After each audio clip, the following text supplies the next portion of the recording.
নন্দিনী নামের একটা আইডি থেকে আমাকে ফ্রেন্ড রিকোয়েস্ট পাঠালো। আমি অ্যাকসেপ্ট করি নাই। রাতের বেলা দেখলাম, তার পরের দিন দেখলাম যে অনেকগুলো মেসেজ করছে। হ্যাঁ, তো রাতের বেলা দেখে যখন ঘুমিয়ে পড়লাম, অ্যাকসেপ্ট করি নাই, ভাবিও নাই কে। তারপরের দিন নাস্তা করে ফোনটা হাতে নিয়ে যখন মেসেজের সাউন্ড পেলাম, তখন চেক করলাম, দেখতে পারলাম আইডির নাম নন্দিনী। আমাকে মেসেজ করছে, হ্যালো কেমন আছেন। এই লিঙ্কটাতে ক্লিক করে একটু দেখে আসুন।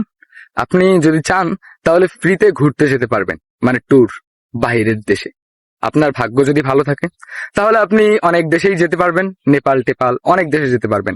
কিন্তু এখানে কিছু নিয়ম আছে। উনি এরকম করে লিখছে, মেসেজ লেখার পরে বলছে, আপনি যদি রাজি থাকেন তাহলে আমাকে একটু জানিয়ে দিবেন। এরপরে আমি তার আইডিতে ঢুকলাম, ঢুকে দেখতে পারলাম মেয়েটার নাম নন্দিনী, হয়তোবা নাম তো যেহেতু জিজ্ঞেস করিনি, আইডিতে নন্দিনী দেওয়া।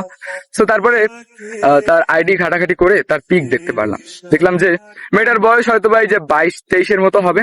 তারা একটা গ্রুপে কাজ করে জানতে পারলাম আইডি ঘাটাঘাটি করে। তো ওখান থেকে অনেক মানুষকেই মানে ফ্রিতে ট্যুরে নিয়ে যাওয়া লাগে, আর সেক্ষেত্রে ওদের কিছু অর্ডার, মানে ওদের কিছু প্রোডাক্ট কিনতে হবে। আপনি অর্ডার করবেন, সেটা কিনবেন, যদি লটারি ভাগ্যে লেগে যায় তাহলে আপনি ফ্রিতে ঘুরতে পারবেন। হ্যাঁ, সো তারপরে আমি সেই মেয়েটাকে জিজ্ঞেস করলাম, আচ্ছা মানে ফ্রিতে কি কোনো সুযোগ করে দেওয়া যায় না? আমি তো অর্ডার টর্ডার করতে পারবো না, আমার কাছে তেমন টাকা টুকা নাই, আপনি যেহেতু লিঙ্ক দিলেন, ফ্রিতে কি দেওয়া যাবে? তখন বললো, আচ্ছা আপনার বাসা কোথায়? এরপর আমি বললাম, আমার বাসা রংপুর। আপনার বাসা কোথায়? তখন বললো রংপুর। এটা কোথায়? আমি বললাম, কেন আপনি রংপুর বিভাগ ছিলেন না? তখন বললো, না। এটা কোন জায়গায় বলেন তো? এরপর আমি বললাম, আরে